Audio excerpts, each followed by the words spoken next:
Hello guys, good morning. ఎలా ఉన్నారు? ఈరోజు వచ్చేసి డే 3, డేట్ 6/5/2024, 6 మే 2024. ఈరోజు జిమ్కి వెళ్ళాలి. జిమ్కి అయితే వెళ్తున్నాం.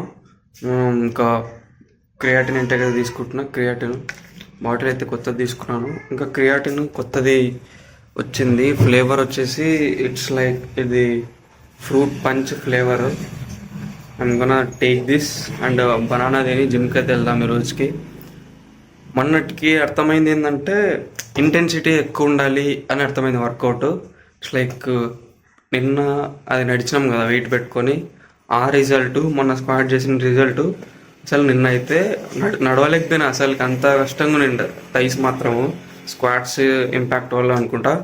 అట్లనే ఇంకా కొంచెం బైసెప్స్ కూడా ఎఫెక్ట్ అయితే పడింది. సో ఈ రోజుకి అర్థమైంది ఏంటంటే ఇట్స్ ఎంత ఫెయిల్యూర్ వరకు అయితే చేయాలి. ఆ లిస్ట్లో కూడా అదే ఉంది. యాక్చువల్గా నా రొటీన్లో, ఎక్సర్సైజ్ రొటీన్లో కూడా ఫెయిల్యూర్ వరకు ఉంది. నేను ఏదో 3 sets 10-10 లాగా చేసిన, ఎఫెక్ట్ అయితే పడలేదు. అది 10 అసలుకి ఫెయిల్యూర్ వరకు అయితే చేయాలా. సో కొంచెం హార్డ్గా ఇంటెన్స్గా అయితే ట్రై చేద్దాం. ఎందుకంటే మళ్ళీ రేపు రెస్ట్ డే తీసుకుంటాం కాబట్టి ఇది ఇట్స్ ఓకే. రెస్ట్ డే తీసుకున్నప్పుడు ఓకే, రెస్ట్ ఇస్తాం కాబట్టి సరిపోతుంది. అంటే ఆ ప్లాన్ కరెక్ట్గానే ఉంది నన్ను అడిగితే. దాంట్లో ఫాల్ట్ మనం దాన్ని ఎఫెక్టివ్గా చేయాలంటే ఏం చేయాలంటే మనం ఎక్కువ ఇంటెన్స్గా చేయాలి. అదొక్కటే మనం చేయాల్సింది. సో అది నాకు అర్థమైంది. ఇంకా కొంచెం పుష్ చేసుకొని ఎక్కువ ఇంటెన్స్గా చేయడానికి అయితే ట్రై చేద్దాము ఈరోజు ఎక్సర్సైజ్ రొటీన్లో. మొన్న అంత కంఫర్టబుల్గా అనిపించలే టీషర్ట్ ప్యాంట్లో, అందుకనే కొంచెం హాఫ్ స్లీవ్ అయితే వేసుకున్నా. కొంచెం షో ఆఫ్ చేద్దామని జిమ్లో. కొంచెం మజిల్స్ బాగా అనిపిస్తాయి కదా చేసేటప్పుడు అన్న ఫీలింగ్తో. ఓకే, క్రియాటిన్ ఇంతైతే తీసుకొని ఇంకా జిమ్కి అయితే వెళ్ళిపోదాము.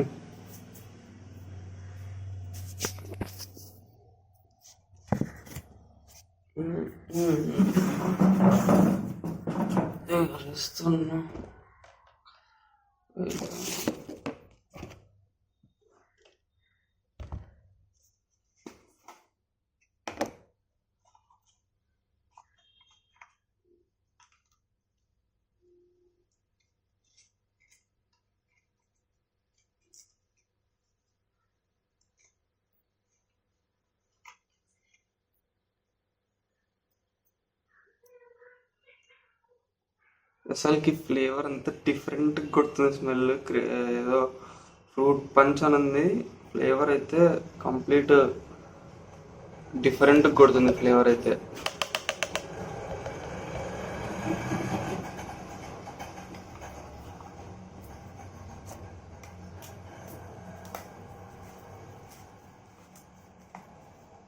నేను వాడుతున్నది క్రియాటిన్ వచ్చేసి atom as it is brand నుంచి క్రియాటిన్. మన కొత్త షేకర్ అయితే ఇది. హోప్ఫుల్లీ బాగుంటుంది అనుకుంటున్నా. ఇది నీళ్ళు లీక్ కాకుంటే చాలు.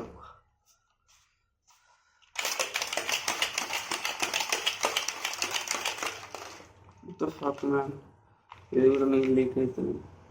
ఇంకెట్లా రాజేసి చేసినది.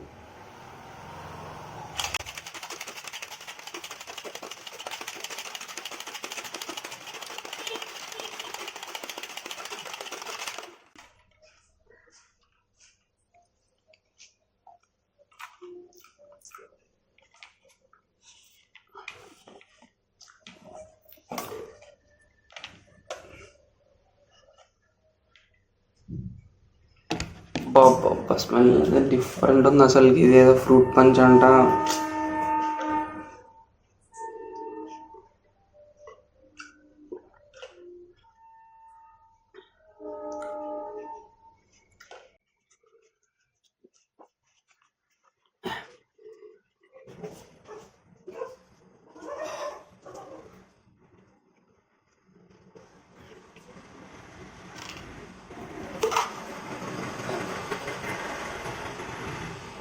ఒక 2 బనానా తినైతే జిమ్కి అయితే స్టార్ట్ అయిపోదాం.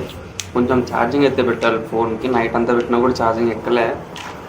మళ్ళీ అది మధ్యలోనే స్విచ్ ఆఫ్ అయితే ఇష్టంగా ఉంటుంది. సో కొంచెం ఫోన్కి ఛార్జింగ్ అయితే పెట్టి కాసేపు ఒక 5-10 minutes బనానా తినేసి let's hit the gym man. ఇంకా జిమ్‌కి వెళ్ళగానే అట్లా స్టిక్ అయితే తీసుకొని ఫ్లెక్సెస్ అయితే చేసినా. మంచిగా స్ట్రెచ్ అయితే చేసినా బాడీని. ఇంకా అట్లే ఒక 5, 10 మినిట్స్‌కి కొంచెం టైం అయితే స్పెండ్ చేసి వార్మప్ అయితే చేసినా. ఎందుకంటే కొంచెం ఎక్సర్సైజ్ ఇంటెన్స్‌గా చేస్తాం కాబట్టి కొంచెం స్ట్రెచ్ చేయడం అయితే చాలా ఇంపార్టెంట్ బాడీని. సో, నేనైతే కొంచెం టైం తీసుకొని ఏవేవి గుర్తున్నాయి, ఏవేవి వచ్చినాయి అట్లా అన్ని టైప్స్ ఆఫ్ ఇంక్లూడ్ చేసి కొంచెం బాడీని అయితే నీట్‌గా స్ట్రెచ్ చేయడానికైతే ట్రై చేసినా. బానే అంటే స్ట్రెచ్ చేయడం అయితే ఇంపార్టెంట్. మనం వర్కౌట్ చేసేక ముందు ఎక్కడికక్కడ పట్టుకొని పోతే లేకపోతే మళ్ళీ. సో, నేనైతే మంచిగా బాడీ స్ట్రెచ్ అయితే చేసినా. అన్ని స్ట్రెచెస్ అయితే చేసినా.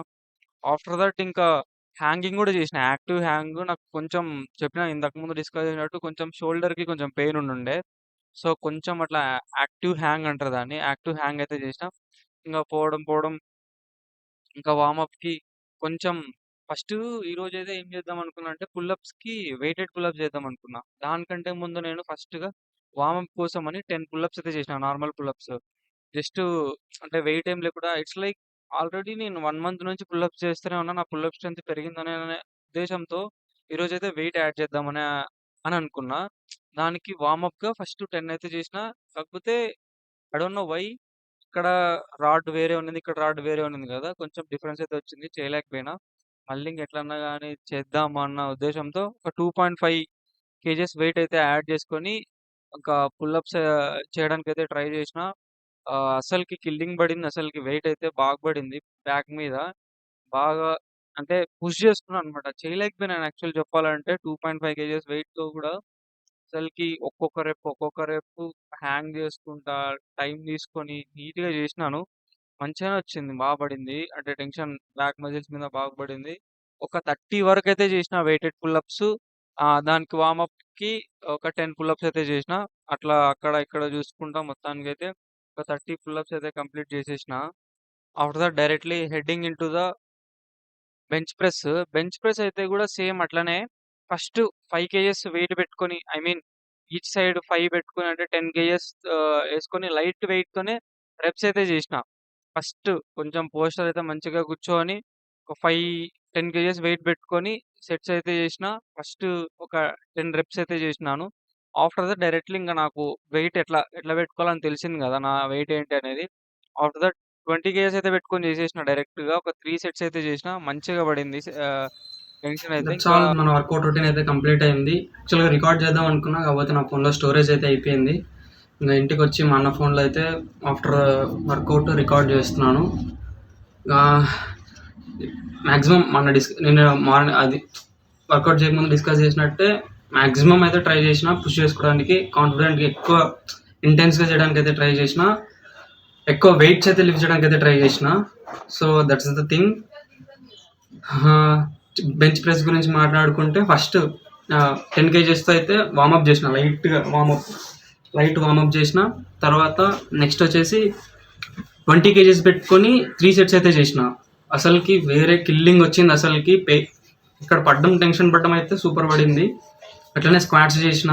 స్క్వాట్స్ కూడా సూపర్ ఎక్కువ ఇంటెన్స్గా చేయడానికి అయితే ట్రై చేసిన. స్క్వాట్స్ కూడా కంప్లీటెడ్. స్క్వాట్స్ డిప్స్ చేసిన. డిప్స్ అంత ఎక్కువ చేయలేకపోయినా. డిప్స్ స్క్వాట్స్ తర్వాత డిప్ చేసిన. సో చేయలేకపోయినా డిప్స్, కానీ ట్రై చేసిన మ్యాక్సిమం డిప్స్ చేయడానికి. తర్వాత ఓవర్ హెడ్ ప్రెస్, ఇంకా ఫైర్ ఫ్లైస్ కూడా చేసిన. దట్స్ ఇంకా మన వర్కౌట్ రొటీన్ అయితే కంప్లీట్ అయిపోయింది.